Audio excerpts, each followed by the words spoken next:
नमस्कार साथियों, कैसे हैं? आशा करता हूं कि ठीक होंगे। चलिए हम फिर से आपको लिए चलते हैं नल जल योजना के दुनिया में।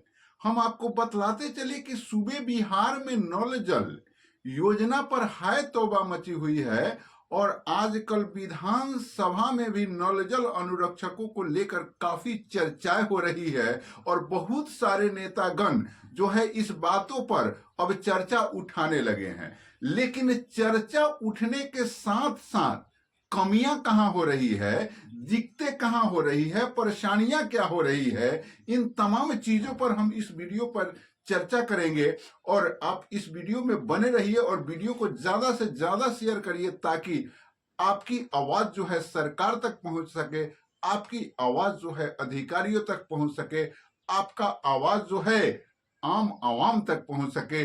तो सब्र रखिए और चलिए लिए चलते हैं मित्रों।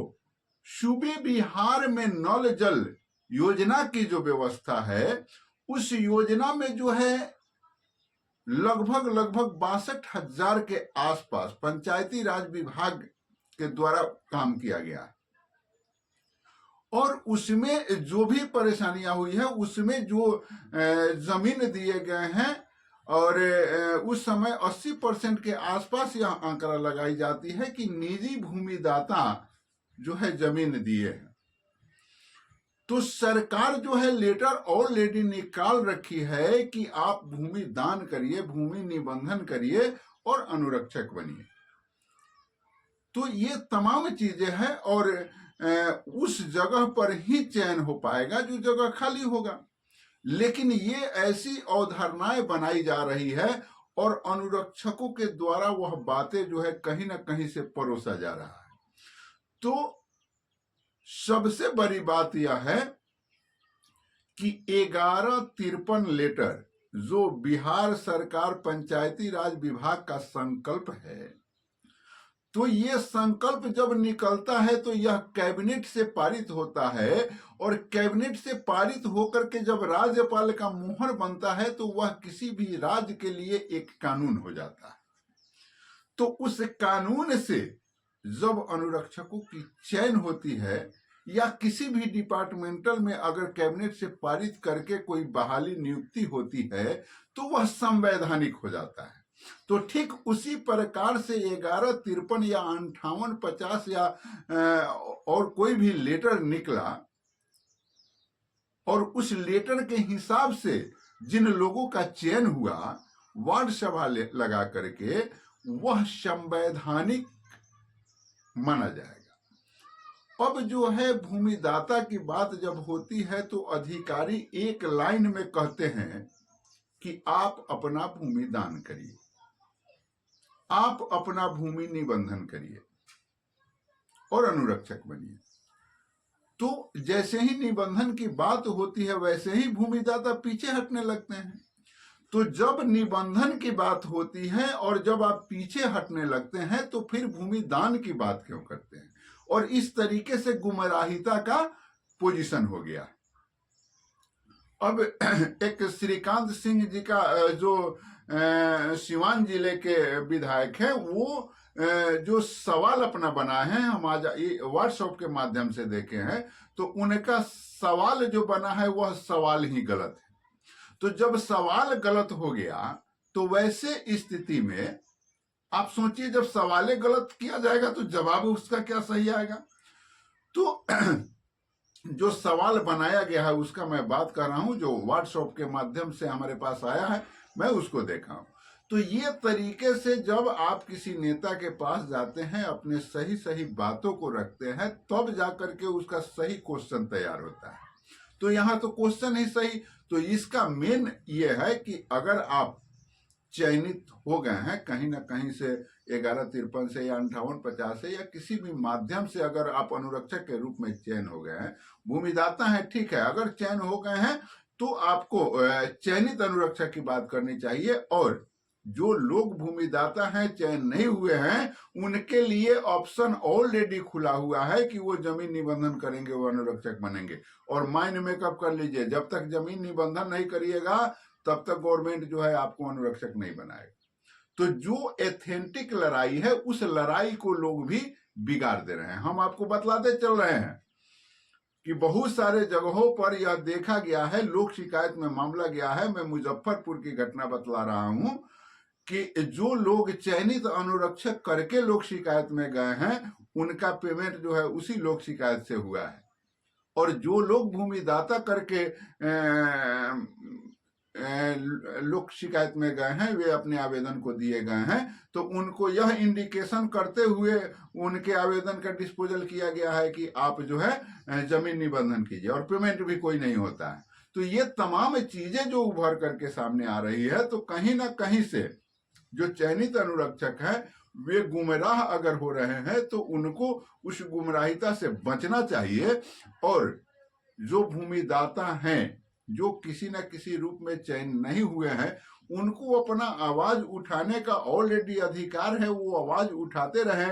ये तमाम लड़ाइयां मिलजुल करके मजबूती से चलते रहे। लेकिन जहां संवैधानिक तरीके की बात हो, जहां संवैधानिक सिस्टम से बात रखने की बात हो, वहां आपको चयनित अनुरक्षकों की बात रखनी होगी।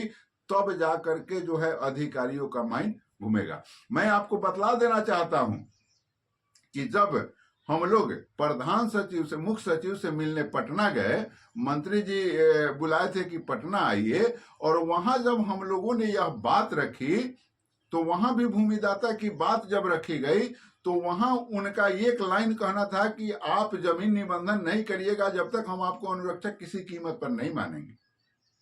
हम लोगों ने उस बात को रोकते हुए फिर चयनित अनुरक्षकों की जब बात की, और जब चयनित अनुरक्षकों का सर्टिफिकेट हम लोगों ने जब दिखाने का प्रयास किया, तब जो है वहां माने जो उसमें जो लोग थे, वे सभी लोग यह सोचने लगे कि भाई चयन पत्र भी मिला है। और स्वयं मुख्य सचिव कहते हैं कि चयन पत्र आपको कैसे मिल गया? चयन पत्र मिलने का मतलब तो मामला उजड़ा जाता है।